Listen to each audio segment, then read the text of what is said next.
कन्या ने जन्म लिया वो भी योग माया थी, जबकि जो है वासुदेव जी को टोकरी में रखकर लेकर आए, ठाकुर जी को यहाँ जो है उन्होंने छोड़ा और योग माया को यानी कन्या को साथ ले गए थे, है ना, नंद बाबा के यहाँ छोड़ करके। तो इसी प्रकार से जब उनके संतान नहीं तो उन्होंने एक बार बैठ कर के एक चर्चा हो रही थी, तो वृषभानु जी कहने लगे कि देखो भैया तुम्हारे पास सब कुछ है, 9 लाख गायें हैं, खूब राजा जैसी ज़िंदगी है आपकी और हमारी भी ऐसी प्रकार की राजा, भाई दोनों के यहाँ किसी प्रकार की कोई कमी नहीं। आप सभी को राधे राधे। ब्रज 84 कोष में मैं हूँ आज बरसाने में आप लोगों को एक ऐसे दिव्य स्थल का दर्शन कराने जा रहा हूँ। उस दिव्य स्थल का नाम है प्रिया कुंड। ये बिल्कुल आपके राधा रानी का जो मंदिर है उसके बिल्कुल सामने है और यहाँ पर राधा रानी ने अपने हाथों की मेहंदी धोई थी और यहाँ की लीला और क्या है आगे जानेंगे। और इससे पहले मैं इस स्थल का आप लोगों को मैं दर्शन करा देता हूँ और इस प्रिया कुंड का आप लोगों को दर्शन कराऊंगा।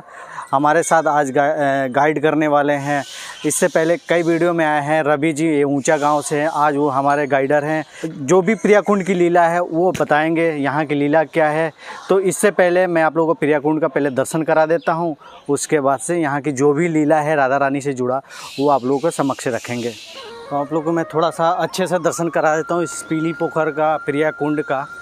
और इसके किनारे किनारे मंदिर भी है, यहाँ पे एक शंकर भगवान के मंदिर भी है और देख सकते हैं कुछ लोग नहा भी रहे हैं यहाँ पे। और यहाँ पे बट वृक्ष भी है और देखिए चित्रकला के माध्यम से यहाँ पे कितना अच्छा चित्र बनाया गया है। यहाँ पे राधा रानी श्री कृष्ण खुद इसमें दर्शाया गया है, नाव में नौका विहार कर रहे हैं। ये देखिए बट वृक्ष है और काफ़ी ये पुराना बट वृक्ष है, आप लोग देख सकते हैं। ये इस प्रिया कुंड के अंदर है ये। और यहाँ पे एक महादेव जी का मंदिर भी है, शंकर भगवान के मंदिर भी है। यहाँ पे शंकर भगवान के मंदिर भी है, आप लोग दर्शन कर सकते हैं। और यहाँ पे एक माता कत्यायनी देवी का भी मंदिर है, तो इसका भी आप लोग दर्शन कीजिए। क्योंकि ये प्रिया कुंड है, इसके किनारे किनारे छोटे छोटे मंदिर बने पड़े हैं, उसका आप लोगों को मैं दर्शन करा रहा हूँ। हमारी यही मंशा रहती है जी कोई भी कहीं का किसी स्थल का मैं वीडियो बनाऊं, कम से कम आप लोगों को अच्छे से दर्शन करा दूं, समझ में भी आए जी यहाँ पे लीला क्या हुई है। तो ये देख सकते हैं यहाँ पे कुछ लोग स्नान भी कर रहे हैं इस प्रिया कुंड के अंदर। तो ये है प्रिया कुंड।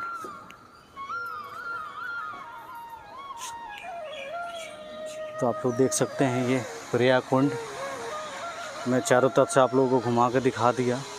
तो ये है प्रिया कुंड। यहाँ पे कुछ लिखा भी गया है, प्रिया कुंड पर नशा एवं धूम्रपान वर्जित है, प्रिया कुंड में शैम्पू और साबुन से नहाना सख्त मना है। यहाँ पे देख सकते हैं भक्तगण भी आ रहे हैं दर्शन करने के लिए। ये है प्रिया कुंड, तो आप लोग दर्शन कीजिए।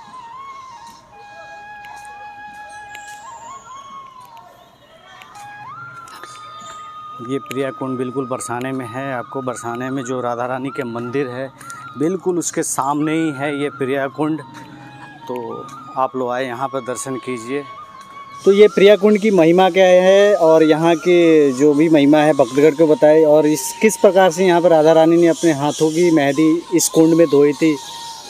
देखिए प्रभु, ये जिस जगह आप खड़े हो ये बरसाना है जी, और पीली पोखर पर प्रिया कुंड पर हम अभी इस समय भक्तों को इसको दर्शन पीली करा रहे हैं। पोखर भी बोलते हैं, इसको पीली पोखर भी कहते हैं, प्रिया कुंड भी कहते हैं। अच्छा, प्रिया कुंड भी बोलते हैं। पीली पोखर इसको ज़्यादातर इसलिए कहते हैं क्योंकि आसपास जब आप यहाँ नज़र घुमाओगे तो आपको यहाँ पीले कलर के फूल ज़्यादा मिलेंगे देखने के लिए। अच्छा, ये यहाँ की खासियत है। जैसे आप वृंदावन जाते हो तो वहाँ वृंदा जी का यानी तुलसी जी का महत्व है जी। इस प्रकार से यहाँ आसपास जो है पीले फूल हुआ करते थे जी। तो आज के टाइम में तो नहीं है पीले फूल। नहीं, अब भी कुछ आपको दिखेंगे। देखो पीली पोखर के अंदर जैसे आप देखोगे तो कुछ पीले कलर के फूल आपको मिल जाएंगे, है ना। थोड़ा गौर करना पड़ेगा यहाँ पर, दिखाई दे रहा है। तो वो चीज़ है।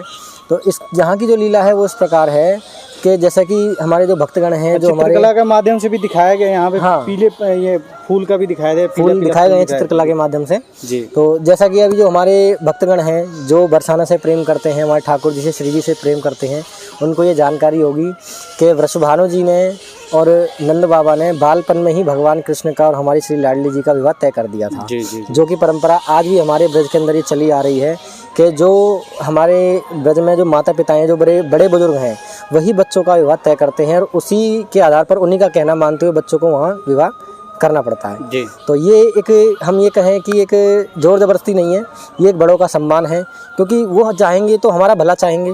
बिल्कुल। तो इसी प्रकार से ये परंपरा जो है जब से चली आ रही है कि आज भी बच्चों का विवाह जो है माता पिता के कहने से और जहाँ वो तय कर देंगे वहीं होता है। इसी प्रकार जो है जैसे ठाकुर जी का और राधा रानी का विवाह तय हुआ, जी विवाह तय होने के पश्चात ये बालपन में ही हो गया था। बालपन में ही हो गया था। जी यहाँ तक कि और थोड़ी गहराई में जाओगे तो उनके अवतार से पहले हुआ था, क्योंकि जो वृषभानु जी थे उनके यहाँ भी कोई संतान नहीं थी। जी जी इधर नंद बाबा के यहाँ भी काफ़ी समय तक कोई संतान नहीं थी।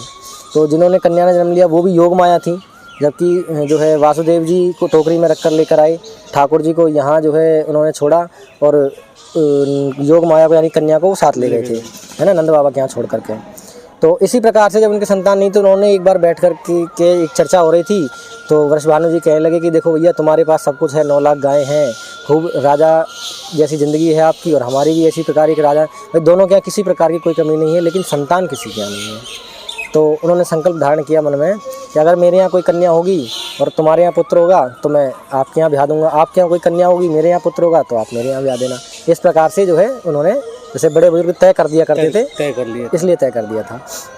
तो इधर जो है श्री राधा रानी जी ने अवतार लिया, प्रागट्य हुआ वृषभानु जी के यहाँ। उधर हमारे ठाकुर जी जो है अवतार लिया, प्रागट्य हुआ हम उनके नंद बाबा जी क्या कहते हैं वासुदेव जी के यहाँ हुआ, नंद बाबा जी के यहाँ वो आए। तो इस प्रकार से जो है ठाकुर जी ने लीला प्रारंभ करी। तो जब तय हो गया था तो श्री राधा रानी जब थोड़ी मतलब समझदार हो गई, जैसे कि एक बच्चे को हम कहते हैं कि भाई ये कहना इस बात को हम समझा रहे हैं, आप इस बात को समझ जाना, जैसे बच्चा समझने लगता है माँ बाप का कहाँ मानता है। उस अवस्था में आकर के हमारी जो कीर्ति मैया हैं उन्होंने हमारी श्री लाडली जी से कहा कि आप नंदगांव की ओर मत जाना, क्योंकि भाई ससुराल हो गया ना, इसलिए नंदगांव की ओर मत जाना, और अगर जाओ तो माता यशोदा अगर कुछ दें तो उसको चुपचाप रख लेना, मना मत करना। तो कोई वहाँ की बहू लगती हैं सम्मानपूर्वक, इसलिए तो हमारी श्री लाडली जी, हमारी श्री किशोरी जी एक बार खेलते खेलते जो है नंदगांव की ओर चली गई अपनी सखियों के साथ। जो अष्टसखियाँ हैं, अष्टसखियों के बारे में सभी जानते हैं, जैसे कि हमारे गांव में ललिता सखी है ऊंचा गांव में, इसी प्रकार तो सभी जो है वहाँ पहुँचे नंदगांव। नंदगांव पहुँचने के बाद माता यशोदा को पता लगा कि अरे मेरी जो है पुत्र की वधू आई है, हमारी बहू आई है। अब आप जानते हो, देखो शहरों का तो पता नहीं हमें, लेकिन हमारे ब्रज में कोई मेहमान आता है या बहू आती है तो लोग बड़े उत्सव मनाते हैं, जिसमें कि हमारी लाडली जी तो पहली बार गई थी नंदगांव। बिल्कुल बिल्कुल। तो माता यशोदा को जब पता लगा, पता लगने के पश्चात वो बहुत खुश हुई। तो माता ने यशोदा जी ने जो है हमारी श्री लाडली जी को महल में बुलवाया। महल में बुलवा करके उनको अंदर बुला करके उनका सम्मान किया, उन्हें खूब लाड लड़ा करके श्रृंगार का सामान उन्हें अर्पण किया। और जैसे एक गोद भराई की रस्म होती है, इस गोद भराई की रस्म को जो है उन्होंने पूर्ण किया। और हमारी श्री लाडली जी को श्रृंगार का सामान, अन्य जैसे हाथों में मेहंदी लगाना, इस प्रकार की जो है प्रक्रियाएं उन्होंने करी, उनका सम्मान किया। इस प्रकार करके उन्हें सम्मानपूर्वक विदा किया।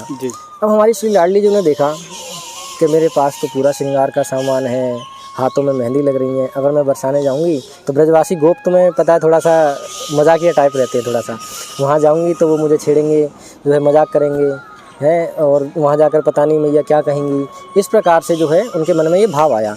तो अब उस भाव से बचने के लिए, मतलब कि कोई मुझे डांटे ना, कोई कुछ कहे ना, तो जो श्रृंगार का सामान था उस श्रृंगार के सामान को सखियों में, अन्य लोगों में बांट दिया। जब सभी श्रृंगार की चीज़ें सब में बांट दी, अब बची मेहंदी। अब मेहंदी कैसे बांट देंगे हाथों में से। तो हमारी श्री लाडली जी जब यहाँ पहुँची, सामने महल है, यहाँ पीली पोखर पर पहुँची। उस टाइम ये पोखर हुआ करती थी, आज भी कुंडों को हमारे यहाँ पोखर कहा करते हैं। तो यहाँ उन्होंने मेहंदी के हाथ जो है धोए ताकि वो मेहंदी छूट जाए। तो वो मेहंदी यहाँ छूटी, जब उन जो राधा रानी के हाथों में लगी हुई थी वो मेहंदी यहाँ छूटी। जब वो छूटी तो मेहंदी का कलर इस पानी में आ गया। तब से लेकर के आज तक इसको पीली पोखर कहा जाता है। अब बिल्कुल ये मेहंदी कलर की है, जैसे मेहंदी हरी होती है, बिल्कुल हरा पानी है, बिल्कुल ये मतलब सदियों से ऐसा ही पानी इसका। उसी समय से जब से हमारी श्री लाडली जी ने यहाँ इसमें हाथ धोए हैं तब से इसका ऐसा ही कलर है। इसमें आप देख सकते हो कि इसका पानी भी आप कितनी बार चेंज कर दो, ये इसकी खासियत है। जितनी बार आप इसका पानी चेंज कर दोगे उतनी बार इसका कलर ऐसा ही हो जाएगा, ऐसा ही मिलेगा। ये इसकी खासियत है इस कुंड की। तो यहाँ जो भक्तगण आ रहे हैं, ये कुंड बहुत गहरा भी है, बहुत गहरा ये कुंड, ऐसा नहीं है गहरा नहीं, सारे किनारे सिकड़ भी लगा हुआ है, रेलिंग भी लगा हुआ है। इसलिए लगाया ताकि जो भक्तगण आ रहे हैं, भाई कुछ लोग तैरना नहीं जानते हैं, अचानक तैरते तैरते आगे चले जाएं, कोई बॉडी कंट्रोल ना कर पाए, आगे गहराई में चला गया तो दिक्कत हो जाएगी।